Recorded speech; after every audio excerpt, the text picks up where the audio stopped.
नमस्कार, मी शिल्पा गुजर. मुद्द्याचं बोला या आमच्या डिबेट शो मध्ये तुम्हा सगळ्यांचं स्वागत आहे. आजचा मुद्द्याचं बोलाचा जो विषय आहे तो म्हणजे उद्धव ठाकरे म्हणजे गजनी का, असा आमचा मुद्द्याचं बोलाचा विषय आहे. त्याचं कारणही तसंच आहे. उद्धव ठाकरे अनेकदा बोलतात एक आणि करताना काहीतरी वेगळंच करतात. त्याच्यामुळे ते कायमच युटर्न घेत असतात त्यांच्या डिसिजन्सवरनं. शिवसैनिकांचं सुद्धा आता काही प्रमाणात तसंच झालेलं आहे. मग शेतकरी कर्जमाफीची गोष्ट असेल किंवा समृद्धी महामार्गाबाबत आता शेतकऱ्यांबरोबर असलेली शिवसेना धनादेश सुपूर्द करताना आपल्याला दिसून येते. मग त्याच्यामध्ये एकनाथ शिंदे असतील, अशा बऱ्याच गोष्टी आहेत आणि याचबद्दल आपल्याला चर्चा करायची आपल्या बरोबर आहेत. नितेश राणे फोनवरनं आपल्या बरोबर कनेक्ट होतील थोड्याच वेळात. तर शिवसैनिक आपल्या बरोबर आहेत पुण्यावरनं. आनंद दवे आपल्याशी बोलतील. त्याचप्रमाणे राजू देसले सुद्धा आहेत जे नाशिकवरनं आपल्याशी बोलतात. एकूणच पहिल्यांदा मला जायचंय आनंद दवे यांच्याकडे. आनंद दवे, नितेश राणेंनी जी टीका केलेली आहे उद्धव ठाकरेंवरती, याच्याबद्दल तुम्हाला काय म्हणायचंय?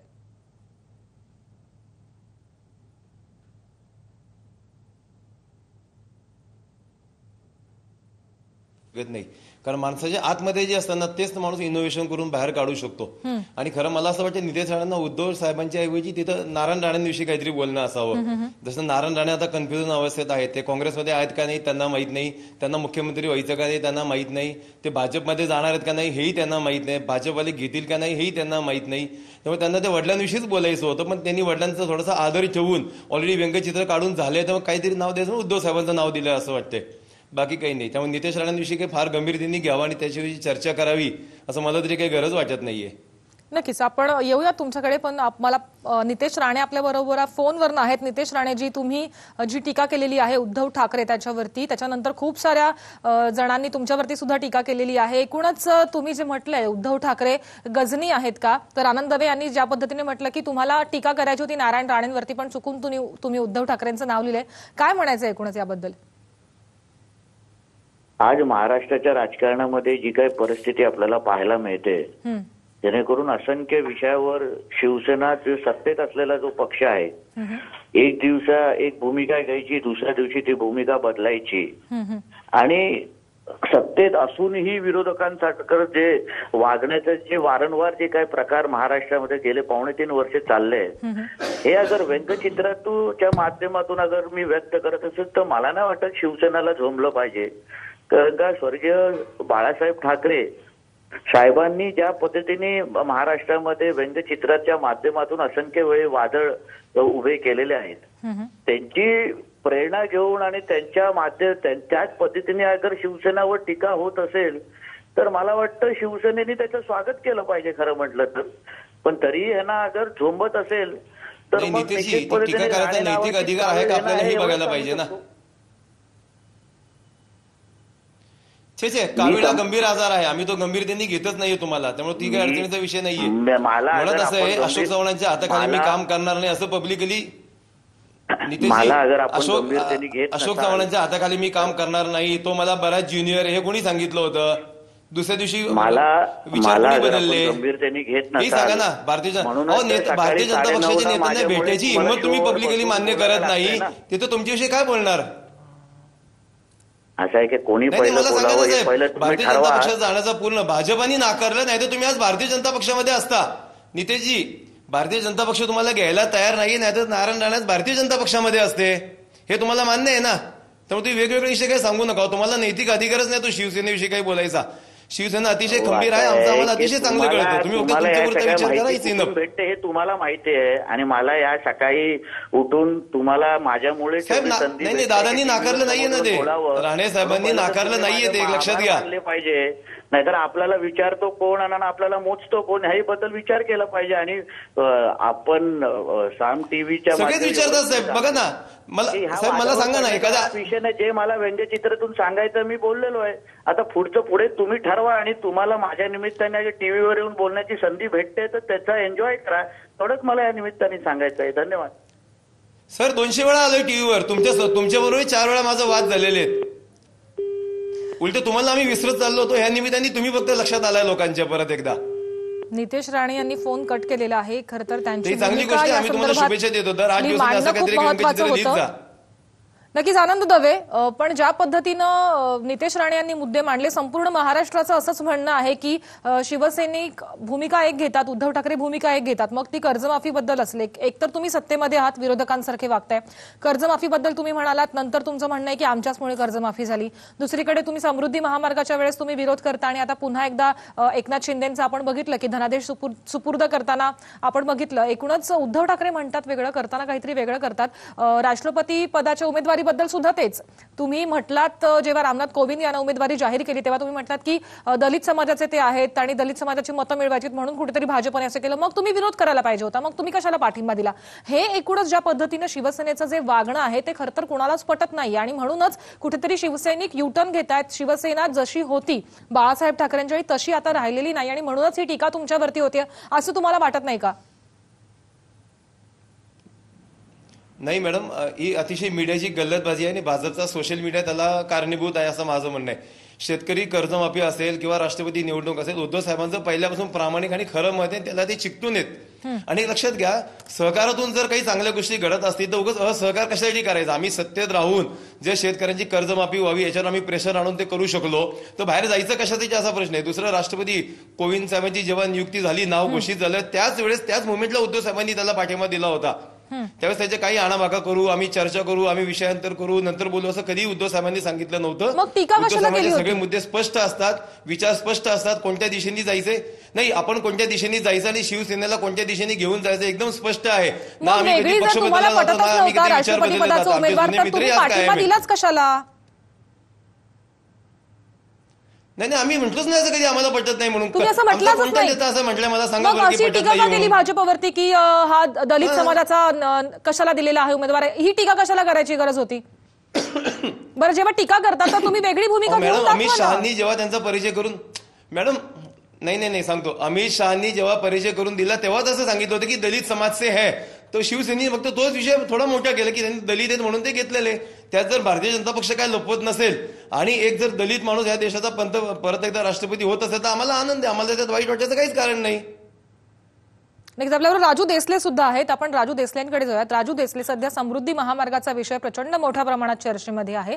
एकीकडे शेतकरी म्हणतात आम्हाला 5 पट मोबदला हवाय आणि शिवसेना इतके दिवस शेतकऱ्यांच्या पाठीशी उभी होती, पण आता शिवसैनिक वेगळी भूमिका घेताना दिसतात. म्हणूनच उद्धव ठाकरेंच्या ज्या युटर्नवरती सध्या बोलणं चाललंय, तुमचं एकूणच शिवसेनेच्या सध्याच्या भूमिकेबद्दल नेमकं काय म्हणणं आहे? खरं तर आदरणीय उद्धव साहेबांनी नाशिकच्या शेतकरी मेळाव्यामध्ये आम्हाला आश्वासन दिलं होतं की शेतकऱ्यांना आम्ही मोकळं सोडणार नाहीत. परंतु ज्या पद्धतीने एकनाथ शिंदे साहेबांनी थेट खरेदीवर जाऊन सही केली त्यामुळे शेतकऱ्यांमध्ये संभ्रमित अवस्था आहे. गाव पातळीवरचे 353 गावामध्ये समृद्धी बाधित जी गावं आहेत त्या ठिकाणी शिवसेनेचे अनेक शेतकरी आहेत आणि ते आम्हाला फोन करून विचारतायत की आम्हाला सुद्धा साहेबांची भूमिका हे पटत नाही आहे. त्याच्यामुळे ते संपर्क साधतायत.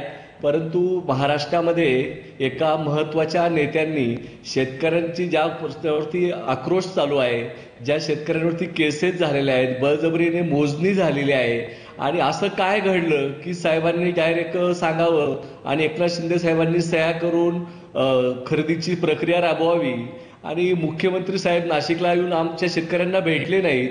उलट भारतीय जनता पक्ष शिवसेनेचा वापर करून घेतोय का या समृद्धीच्या आंदोलनामध्ये, असाही प्रश्न शेतकरी विचारतायत.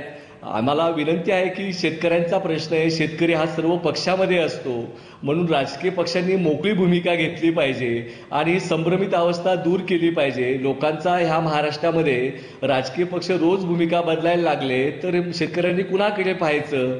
म्हणून शेतकऱ्यांचं राजकारण न होता शेतकऱ्यांना साथ देण्याची आज गरज आहे आणि शिवसेनेकडनं ती खूप मोठी अपेक्षा साहेबांकडनं आहे. म्हणून आजही आम्हाला विनंती आहे की हा 10 जिल्ह्यातला शेतकरी काय मागतोय, ज्या आम्ही हरकती घेतल्यात, 52 पेक्षा अधिक कोर्टामध्ये केसेस दाखल आहेत आणि याच्यावरती चर्चा साहेबांनी करायला हवी होती आणि सरकारच्या बाजूने उभं राहण्याच्या ऐवजी शेतकऱ्यांच्या बाजूने शिवसेना उभे राहील अशी आम्हाला आजही अपेक्षा आहे आणि त्याच अपेक्षेने शेतकरी अजूनही विचार करतोय साहेब काहीतरी भूमिका घेतील. परंतु ही संभ्रमित अवस्था शिवसेने आता तोडली पाहिजे असं शेतकऱ्यांची भूमिका आहे.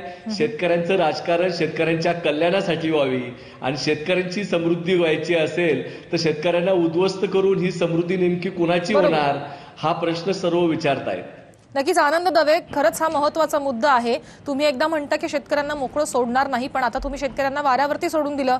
काय म्हणायचं याच्यावरती? नाही, मुळात मी राजूजींना आता आश्वस्त करतो की ह्या महाराष्ट्रामध्ये शेतकऱ्यांविषयी जर तळमळ आणि जर प्रेम कोणाला असेल तर ते उद्धव साहेबांना आहे. जर त्यांना आठवत असेल तर विरोधी पक्षात असताना जेव्हा सत्ता लांब लांब दिसत नव्हती तेव्हा सुद्धा शेतकऱ्यांसाठी त्यांनी मोर्चा काढला होता, देता का जाता का आणू लाथा म्हणून. ते आजही लोकांच्या लक्षात आहे आणि शेतकऱ्यांनी बरोबरून त्याला उद्धव साहेबांना सुद्धा प्रेम दिलेलं आहे.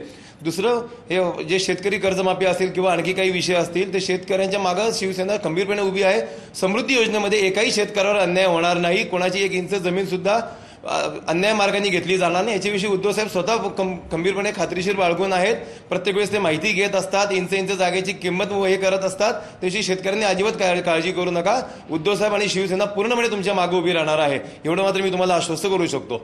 आनंद, आणि उद्धव साहेबांचा आणि शिवसेनेच्या पाठीशी उभे राहताय, जर तुम्ही अशा पद्धतीने पाठीशी उभे राहणार असाल तर मग शेतकऱ्यांच्या पाठीमध्ये खंजीर खूप असल्यासारखं आहे. तुम्ही एकीकडे म्हणता की तुम्ही पाठीशी आहात, पण दिसताना दिसत नाही हो, चित्र काहीतरी वेगळं दिसतंय. मॅडम, मुख्यमंत्र्यांनी नाही विसरलं जाते तुमच्याकडनं. मुख्यमंत्र्यांनी उद्धव साहेबांची भेट घेऊन त्यांना आश्वस्त केलेलं आहे की तुम्ही सांगाल त्या पद्धतीनेच आपण जाणार आहोत. शेवटी समृद्धी सुद्धा आवश्यक आहे. महामार्ग असेल, राजमार्ग असेल, वेगळा विषय, पण जर सगळ्यांचं भलं होत असेल, सगळ्यांचं तर चांगलं होत असेल तर काही हरकत नाही ना. आणि शेतकऱ्यांना अन्याय होणार नाही, एकदम खात्रीशीर बाळगा, त्याच्याविषयी मनात शंका जाणू नका काही. नक्कीच राजू देसलेंना बोलायचंय, बोला राजू देसले. समृद्धीच्या बाबतीत सर आमची भूमिका जी आहे की 2 महामार्गांचा विकास पूर्ण झाला नाही, 4 पदरीकरण झालं नाही. 3रा महामार्ग तुम्हाला करायचं तर करा, परंतु शेतकऱ्यांची सुपीक जमीन देऊन तुम्ही शेतकऱ्याला उद्ध्वस्त करून हा मार्ग कसा कराल, त्या मार्गाच्या बाबतीतली चर्चा आहे, त्याच्यावरती भूमिका घेणं गरजेचं आहे. नाशिक जिल्हा असेल, औरंगाबाद असेल, अमरावती असेल, या सर्व भागामध्ये ज्या भूसंपादन कायद्याच्या अंतर्गत ही खरेदी प्रक्रिया व्हायला पाहिजे होती. देशामध्ये दुर्दैवाने म्हणावं लागतं साहेब की आज भूसंपादन कायदा नाकारून थेट खरेदी विक्रीची प्रक्रिया राबवत आहेत. जर सरकारच भूसंपादन कायद्याचा आदर करत नसेल तर आम्ही कुणाकडे पाहायचं, हा आमच्या समोरचा प्रश्न आहे. जमीन जाते, त्याचं आयुष्याचं पूर्णतः 4 पिढ्यांचं नुकसान होणार आहे, भविष्याचं नुकसान होणार आहे. आज सरकार नोकऱ्या देऊ शकत नाही आणि बागायती जमिनी हिसकावून घेऊन शेतकरी पूर्णतः उद्ध्वस्त होणार आहे. जे पैसे देण्याची गोष्ट केली जाते आहे, 5 पट म्हणतायत, हेक्टरीचा भाव जाहीर केला आहे आणि तो भाव तर एकरीलाच त्या ठिकाणी त्या भागामध्ये मिळतो आहे. म्हणून आमची विनंती आहे की प्रश्न समजून घेतला पाहिजे. आज शिवलेसारख्या शहरामध्ये, गावामध्ये, सिन्नर तालुक्यातले लोक सरणावर बसून सांगतायत की आम्ही जमीन देणार नाही. हा आक्रोश आपण समजून घ्यावा, ही आमची विनंती आहे. सर्व राजकीय पक्षांना विनंती आहे की हे शेतकऱ्यांच्या राजकारणाचा मुद्दा नाही, तर शेतकऱ्यांचा आक्रोश समजून घ्या. आज शेतकरी इतका हवालदिल का झालाय की तो सरणावर जाऊन बसलाय आणि गावागावामध्ये दलाल पाठवले जात आहेत आणि जे अधिकारी आहेत ते गाव पातळीवरती 25,000 रुपये देऊन काउन्सिलिंग करता दबाव आणण्याचा प्रयत्न करतायत.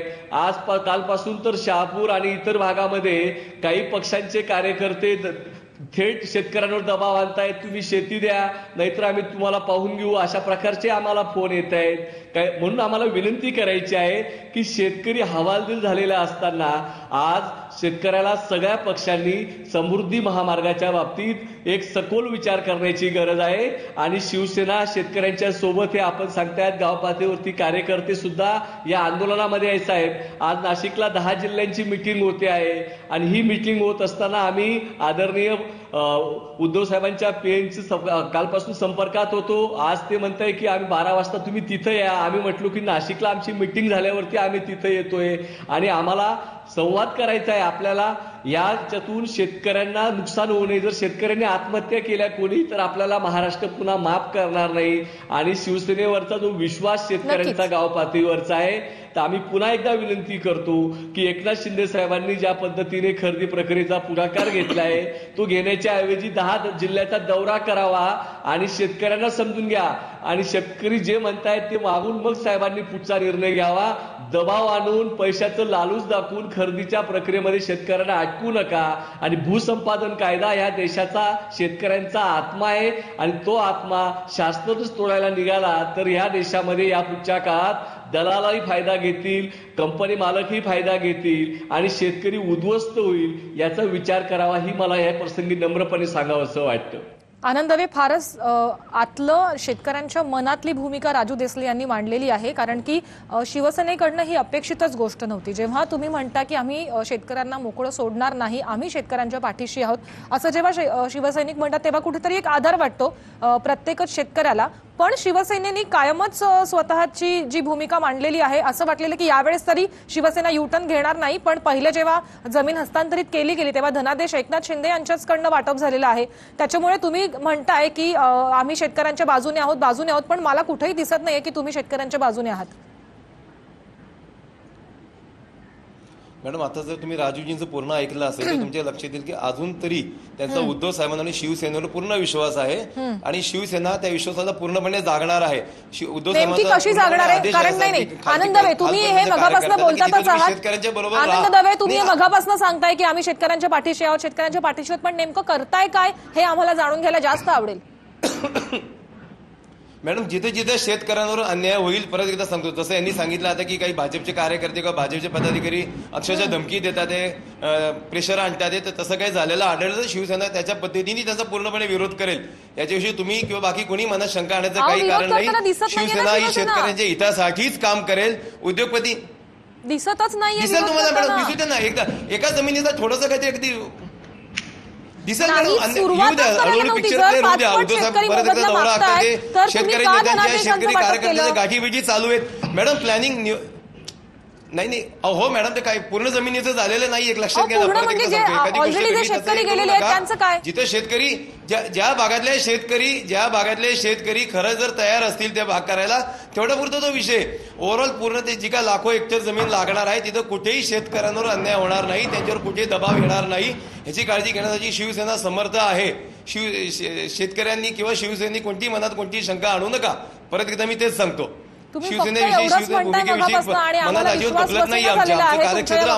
कारण की उद्धव ठाकरेंचं आजपर्यंत जे बघितलेलं आहे ना, मग ते राष्ट्रपती पदाचे उमेदवार असतील, जीएसटी असेल, आणखी बऱ्याच गोष्टी असतील. बरं, आम्हाला हे सरकार पटत नाहीये, आम्ही राजीनामा घेऊन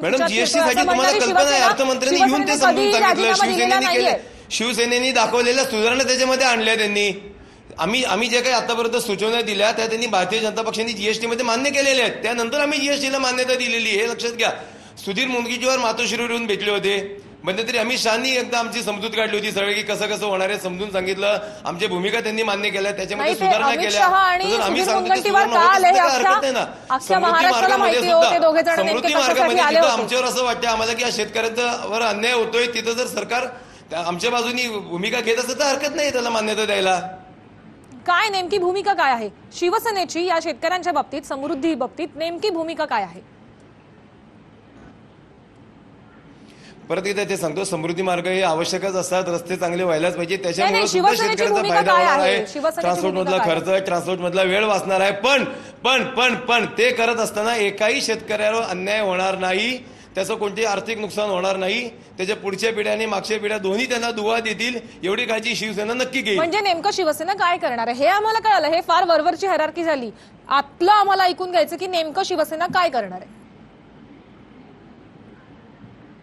नाही, परत एकदा तेच सांगते मॅडम, नेमकं तुम्ही तेच सांगू नका मला. माझं म्हणणं एवढंच आहे की जर सरकार बदललं नाही तर शिवसेना काय करणार. या राज्याचा विकास व्हायलाच पाहिजे, पण तो विकास करताना शेतकऱ्यांची जमीन, समृद्धी महामार्ग झाला तरच विकास होऊ शकतो असं तुमचं म्हणणं आहे का आनंद दवे? समृद्धी महामार्ग झाला तरच विकास होऊ शकतो असं नाही? अजिबात नाही. मी तुम्हाला असं सांगितलंय, विकासामध्ये समृद्धी महामार्ग हा एक पॉइंट आहे जो व्हायला पाहिजे, पण तो होताना शेतकरी किंवा अगदी सर्वसामान्य नागरिक यांना कोणतेही त्रास होणार नाही, त्याच्या बाकीच्या गोष्टींना बाधा येणार नाही अशी शिवसेना काळजी घेत आहे. बोला राजूजी. या ठिकाणी मी सांगू इच्छितो की समृद्धी बाधित शेतकरी संघर्ष समितीची भूमिका आहे. 2 महामार्ग नागपूरला जोडलेले जात असताना तिसऱ्या महामार्गाची गरज काय? कोणत्या शेतकऱ्यांनी हा महामार्ग मागितला होता त्याचं उत्तर नाही. सर्वसामान्य माणसाला या रस्त्यावरून जायचं असेल तर 2600 रुपये 4 चाकी वाहनाला द्यावा लागणार आहेत. 4600 रुपये टोल द्यावा लागणार आहे. या रस्त्याची उंची 21 फूट उंचावरून जाणार आहे. 10 मीटर शिवाय आम्हाला या बाजूने त्या बाजूला जाता येणार नाही. आजूबाजूचा शेतकऱ्यांचा विकास कसा होतो हे आम्हाला माहित नाही. 46,000 कोटी रुपये खर्च करून ही समृद्धी नेमकी कुणाची होते आहे याचं उत्तर आम्हाला मिळत नाही. जे सांगितलं जात आहे की 85% लोक शेतकऱ्यांनी हरकती नोंदवलेल्या आहेत साहेब, की हा महामार्ग नको, आम्ही आमची जमीन देणार नाही. हे सर्व असताना अधिकारी चुकीची माहिती मुख्यमंत्री साहेबांना देत आहेत. MSRDC मध्ये बसलेले अधिकारी हे अतिशय भ्रष्ट अधिकारी आहेत. त्याचा पोलखोल आम्ही 4 वाजताच्या पत्रकार परिषदेमध्ये करतोय. सर्व फाईल आम्ही मातोश्रीवरती साहेबांच्या कार्यकर्त्यांपर्यंत आम्ही पोहोचवलेली आहे आणि म्हणून शेतकऱ्यांचा आक्रोश आहे. आम्ही विरोध करतोय. आम्ही हायकोर्टात गेलो. 85% पेक्षा अधिक लोकांनी हरकती नोंदवल्या की आम्ही जमीन देणार नाही. तरी सुद्धा 2-4 लोकांना हाताशी धरून ज्या पद्धतीने खरेदीची प्रक्रिया राबवण्याकरता एकनाथ शिंदे साहेब पुढाकार घेत आहेत, मात्र याचं लोकांना अतिशय संभ्रमित अवस्था झालेली आहे. शिवसेनेने क्लिअर भूमिका घ्यावी. आमच्या हरकती घेतल्यात सर, तुम्ही ते समजून घ्या. त्या हरकती तरी तुम्ही पाहाव्यात आणि शेतकरी जमीन द्यायला तयार नसेल 85%, तर हा महामार्ग होईल कसा? पैशाचा मुद्दा खूप दूर राहिला. आम्हाला जमीनच द्यायची नाही या भूमिकेवरती आनंद दवे, आता मला तुमच्याकडनं उत्तर अपेक्षित आहे आणि तीच रेकॉर्ड जी मगापासून तुम्ही लावताय की आम्ही शेतकऱ्यांचं नुकसान होऊ देणार नाही, याच्या व्यतिरिक्त मला तुमच्याकडनं जाणून घ्यायला खूप आवडेल आणि तुम्ही त्याच्या व्यतिरिक्तच आता काहीतरी बोला, कारण की इतके सगळे महत्वाचे मुद्दे राजू देसले यांनी मांडलेले आहेत, इतक्या सगळ्या हरकती आहेत, पण 2-4 लोकांना हाताशी घेऊन सरकार आणि शिवसेना ज्या पद्धतीने वागते हे खरं तर बरोबर नाहीये आणि शिवसेनेकडनं अशी खरं तर भूमिकाच मुळात कुठच्याही शेतकऱ्याला आणि सर्वसामान्य जनतेला पटण्याजोगी नाहीये. तुमच्या बोलण्याचंच उत्तर येत आहे मॅडम. शिवसेनेकडून अशी भूमिका अपेक्षित नाहीये, कारण शिवसेनेवर लोकांचा विश्वास आहे. परत एकदा सांगतो, तो विश्वास कायम राहील. आता राजूजींनी 85% विरोध वगैरे कसं सांगितलं मला माहित नाही. कोणत्याही महामार्ग होत असता, अगदी पुणे मुंबई हायवे झाला तेव्हा सुद्धा लोकांनी विरोध केला होता. त्याचं टोल वगैरे राजूजींनी आता वर्कआउट केलं. खरं ते फार पुढची गोष्ट आहे. आता अगदी ते चालू झालेले प्रक्रिया त्यात एवढा टोल लागेल, एवढं हे लागेल, एवढा उंचीवर असं अजून काही सिद्ध नाहीये. जेव्हा शेतकऱ्यांच्या इथला बाधा येईल तिथं उद्धव साहेब नक्की विचार करतील आणि त्यांचे पर्याय, त्याला ऑप्शन उद्धव साहेब सरकारला सुचवतील, नव्हे ते सरकारकडनं करून घेतील. याच्याविषयी आमच्या मनात काही शंका नाहीये. तुम्ही कोणती शंका आणू नका. शेतकऱ्यांवर अन्याय होणार नाही हे उद्धव साहेब. जाऊ देत. शिवसेना ज्या पद्धतीने वागत आली त्याच पद्धतीने तुम्ही सुद्धा आता बोलायला लागलेले आहात. राजू देसले, तुम्ही काहीतरी म्हणत होतात. या प्रसंगी ज्या ते म्हणतायत की हे दर वगैरे हे मी सांगत नाही, सरकारच्या MSRDCने जाहीर केलेले दर आहेत आणि त्याचप्रमाणे जे आम्ही तक्रारी हरकती नोंदवलेल्या आहेत ते सुद्धा सरकारच्या दरबारात आहे. त्याच्यावर सुनावणी झालेली नाही आणि मी एक पदाधिकारी म्हणून एक जबाबदार आहे. आज आम्ही सर्व जेवढ्या हरकती नोंदवलेल्या आहेत, आम्ही आज जवळपास 2 पोते हरकती सर्व प्रेसला 4 वाजता दाखवणार आहोत आणि ज्या हरकती नोंदवल्या आहेत तेही देणार आहोत. त्याच्यावर सुनावणी झालेली नाही म्हणून आम्ही उद्धव साहेबांना सुद्धा हे सर्व घेऊन जाणार आहोत. त्यांनाही सांगणार आहोत की साहेब तुम्हीच सांगा की शेतकरी काय म्हणतो आहे. आम्हाला अजूनही विश्वास आहे की महाराष्ट्रातली राजकीय परिस्थिती, सर्व राजकीय नेते समृद्धीच्या बाबतीत एक भूमिका घेतील. शेतकऱ्यांना आत्महत्या करायला कुणी लावणार नाही आणि जमिनी बळजबरीने हिसकवण्याचं जे भाजपचं आणि गडकरी साहेबांचं स्वप्न आहे ते स्वप्न व्यक्तिगत आहे. शेतकऱ्यांना लुटून, शेतकऱ्यांवरती बळजबरी करून समृद्धी महामार्ग करू नका.